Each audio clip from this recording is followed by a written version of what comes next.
Whenever we have references to Mount Olympus, it is described to be this magnificent palace on top of Mount Olympus, allegedly, and the temple walls were always gleaming of gold or gleaming with silver, and a lot of little lights that they described as jewels.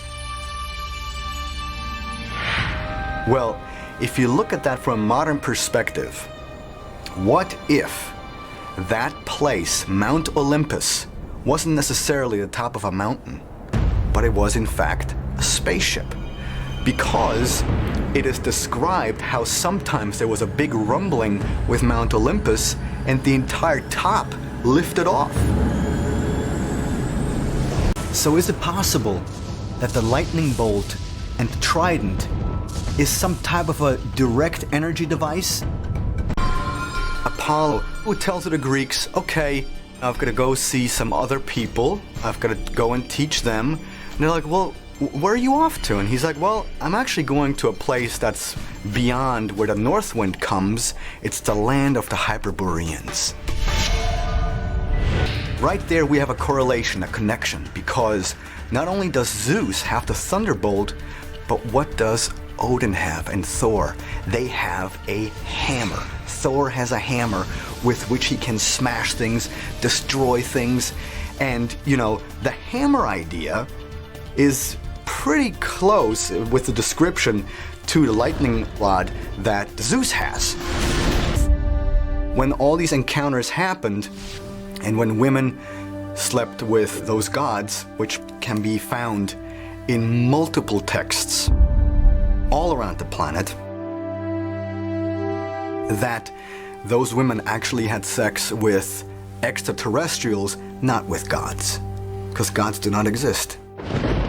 Starchild is an often used reference in ancient texts when a woman had a quote-unquote divine interaction with one of the gods, often resulting in a woman being pregnant without having slept with anyone. You know, is such a thing even possible? Yes, it is. Today, artificial insemination. That's what happens today. You no longer have to have sex in order to have babies. We have the exact same description thousands of years ago, where women, without sleeping with anyone, all of a sudden became pregnant. And the question is, how is that possible? One of the main tenets of ancient astronaut theory suggests that a long time ago, extraterrestrials changed our genetic makeup through a targeted mutation of our genes, essentially in the lab.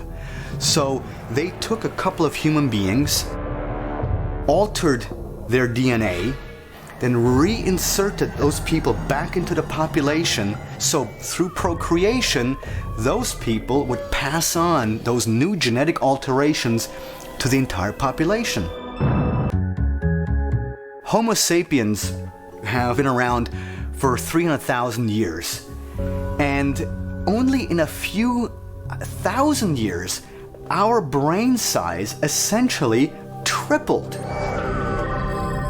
Now, that does not jive with ordinary evolution. You need time, a very long time. However, today, biologists cannot quite put a finger on how our brain volume tripled in a very short time period. That is still a mystery.